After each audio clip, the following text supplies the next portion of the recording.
안녕하세요. 부자경매 김인성입니다.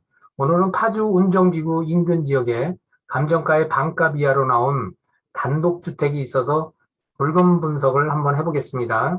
위성을 통한 대상 부동산의 지리적 위치와 주변 환경을 분석해보면 항시 많은 관광객과 나들이객들이 많이 찾는 헤이리 예술인 마을이 있고요.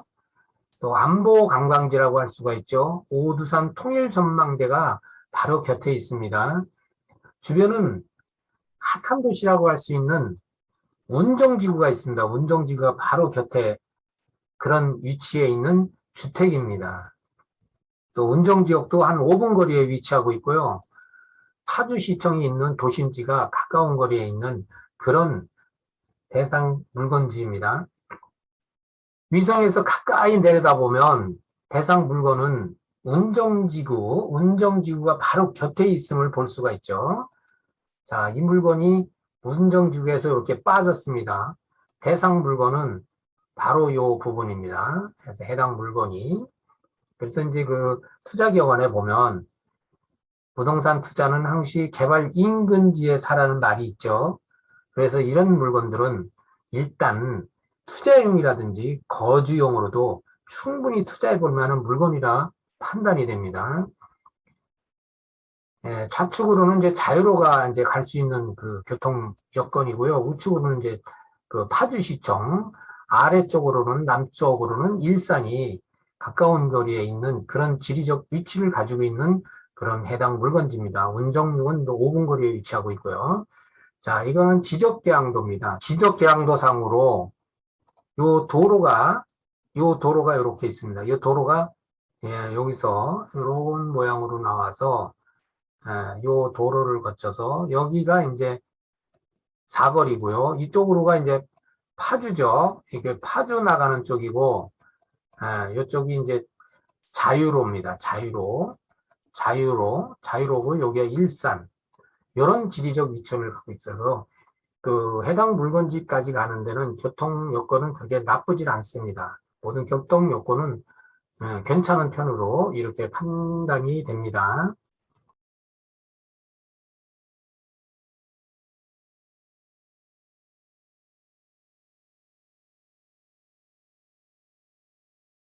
잠시 후 좌회전입니다. 이게 해당 물건지의 진입로입니다. 해당 물건지의 진입로가 한 3m 도로로 차 한 대 다닐 수 있는 거리에 있습니다. 주변은 보시다시피 나무로 둘러싸이는 나지막한 임야에 둘러싸여 있습니다. 해당 물건은 그냥 평범합니다. 시골의 그냥 주택입니다. 그렇게 보시면 되고요. 자, 이걸 이제 사진을 자세히 보면은 물건은 그래도 비교적 좋죠. 깨끗하죠. 아직까지는 뭐 충분합니다. 그 보통 건물의 내용 연수를 한 50년을 보면 감정사들은 한 45년을 보더라고요. 근데 뭐 50년도 더 가죠. 뭐 연화조나 콘크리트들이 그렇게 쉽게 망가지진 않죠. 천재지변이 일어나지 않는 이상엔. 그래서 이 물건을 한번 살펴보면 요 화살표 물건하고 표시하고 요 지금 화살표 표시한 요 물건을 이제 뒤에서 한번 분석을 해보겠습니다. 요 물건이 좀 헷갈리게 그 표기가 되어 있는 부분이 있습니다. 그래서 표기를 해보고, 여기에 지금 보면은 요 부분, 요 지하, 요 부분, 요 부분, 요 부분, 또 옥상에도 있습니다. 옥상에 이제 물탱크가 있는데, 그래서 8개소가 이제 제시의 건물로 나와 있습니다. 요런 부분들. 잘 보십시오. 근데 뭐, 건축물 관리 대상도 확인을 하겠지만, 제시의 건물이라고 해서 위반 건축물은 아닙니다. 그렇게 알고 계시고요. 자, 이건 내부 구조도입니다. 내부 구조도를 보니까 상당히 내부 구조도가 좋습니다. 보통 우리가 얘기하는 판상형이라고 할 수가 있죠. 너무 반듯해가지고 방이 1층에 2칸에 거실이 있는데 완전히 뭐 34.16평이니까 운동장이라고 볼 수가 있죠. 표현이 좀 과하지만 상당히 넓게 쓰는 그런 면적을 가지고 있어요. 2층 부분도 24.7평이면 우리가 아파트로 치면 한 32평형 구조되죠. 방 3칸에 거실, 방 이렇게 있죠.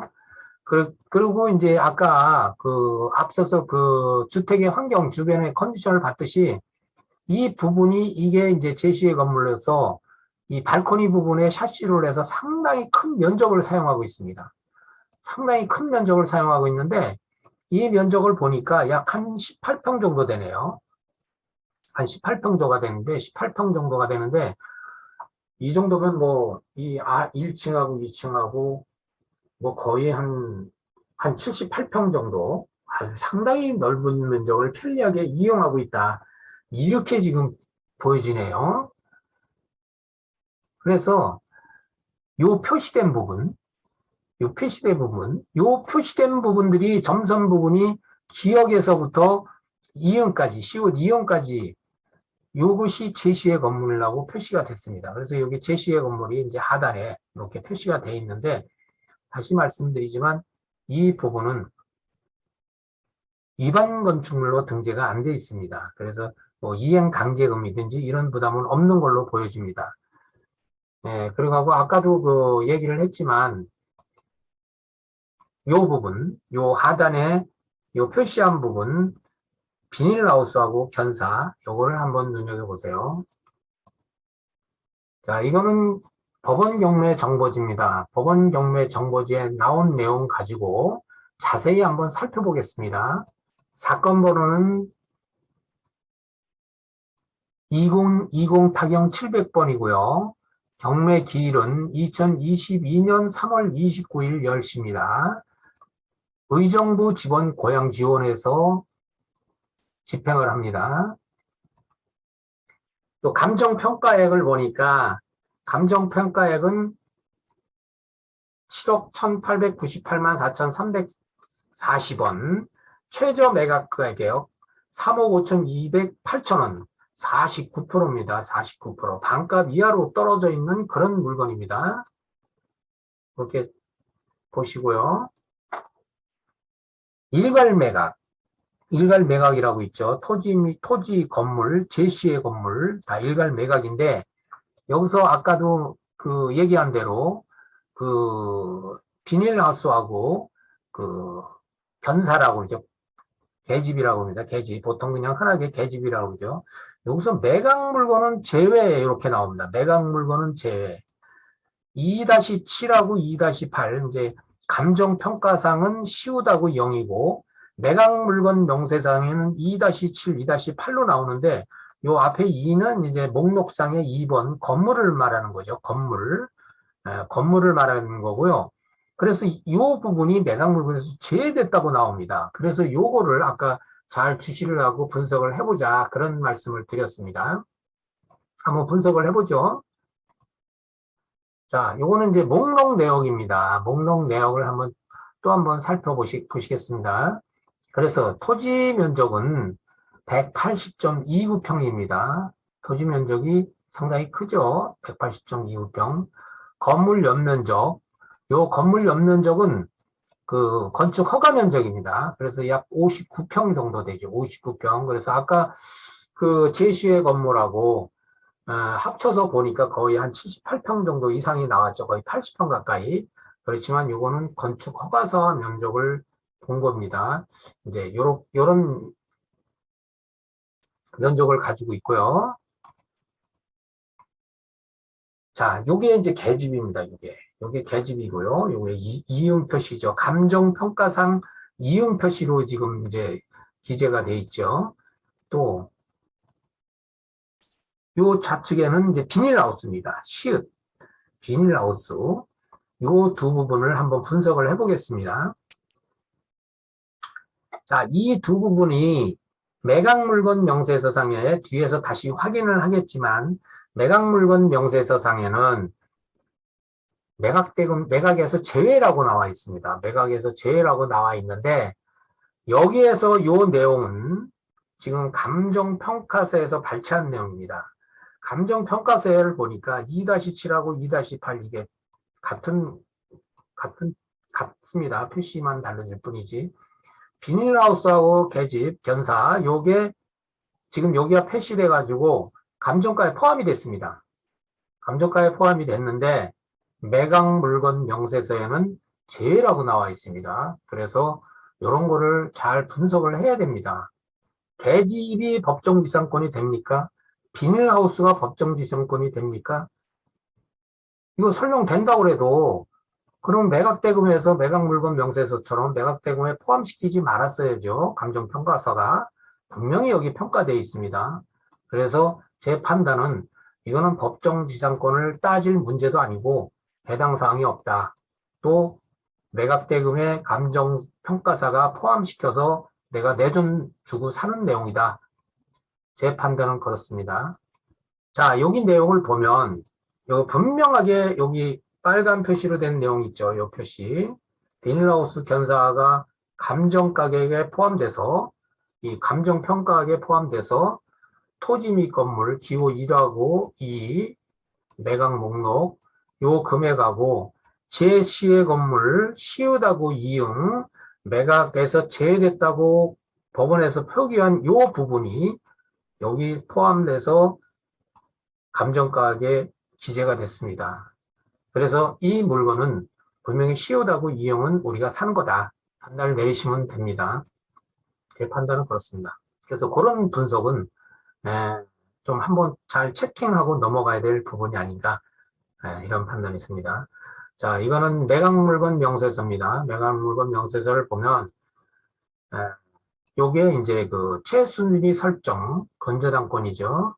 말소기준 권리죠. 말소기준 권리가 이제 이상이 없고요.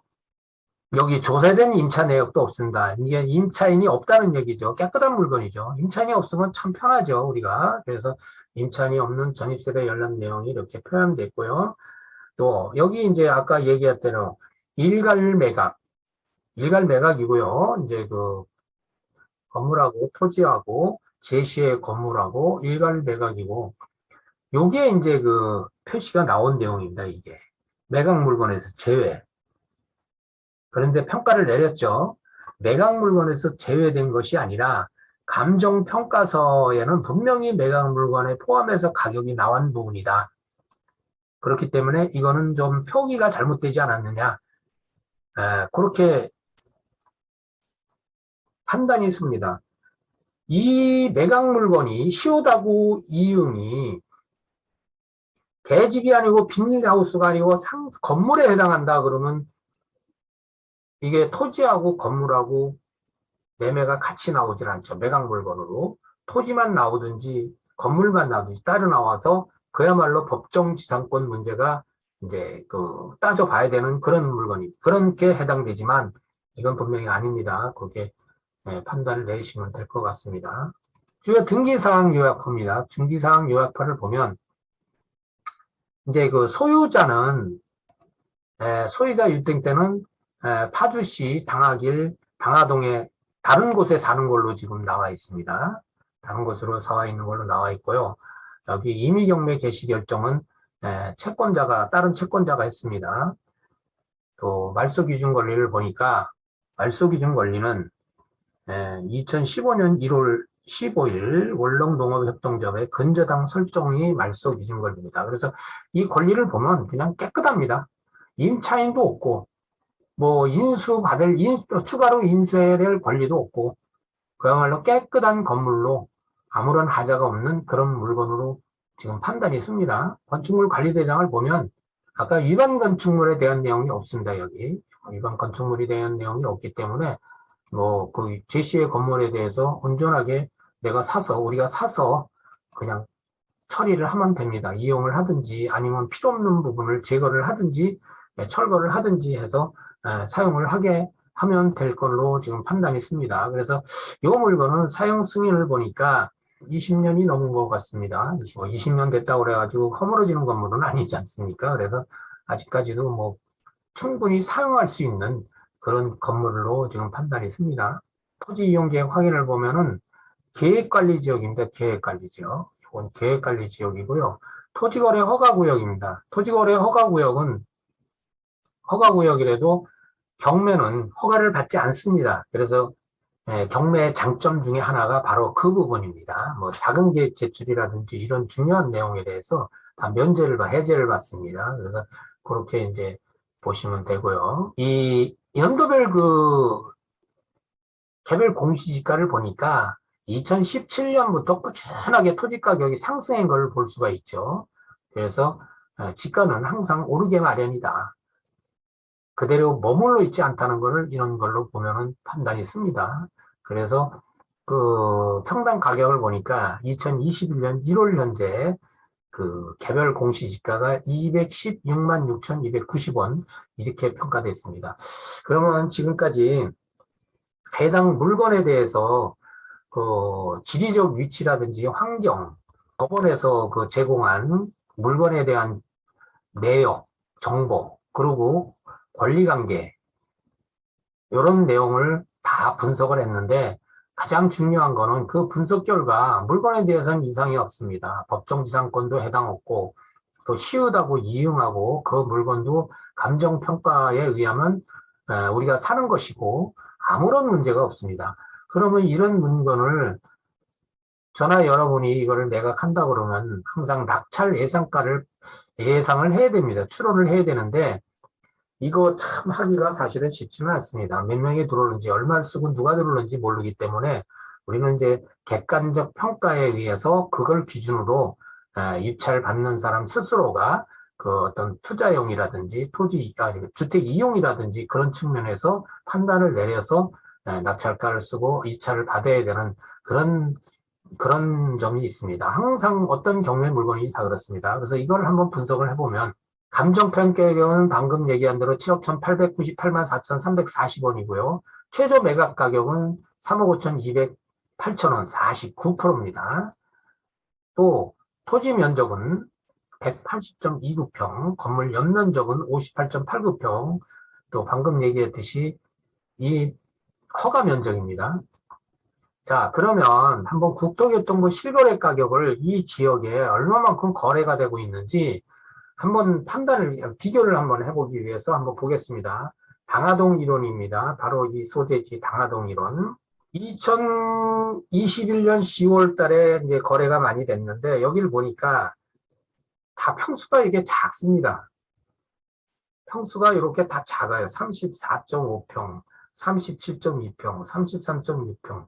건물 면적도 다 대등소이합니다. 다. 요 내용을 보니 요거는 분양주택입니다. 그 건설업자가 일률적으로서 져서 분양한 그냥 분양주택으로 보입니다. 그래서 이것을 평균치를 보니까 평균 요거는 이제 분양 가격은 이제 우리가 건물 몇 평에 얼마 이렇게 분양을 하지 않습니까? 이제 그런 금액으로 보여집니다. 그래서 평당 735만 8천 원. 요 계산을 해보니까 지금 그런 계산이 나옵니다. 요 금액을 계산해서 요 금액을 따져서 해보니까 요 금액이 나옵니다. 그러면 그냥 이 분양주택 말고 그 하단에 있는 이 거래 가격은 과연 얼마가 될까요? 한번 여러분들이 한번 판단을 해보세요. 가장 비슷한 것이 160.6평하고 56평.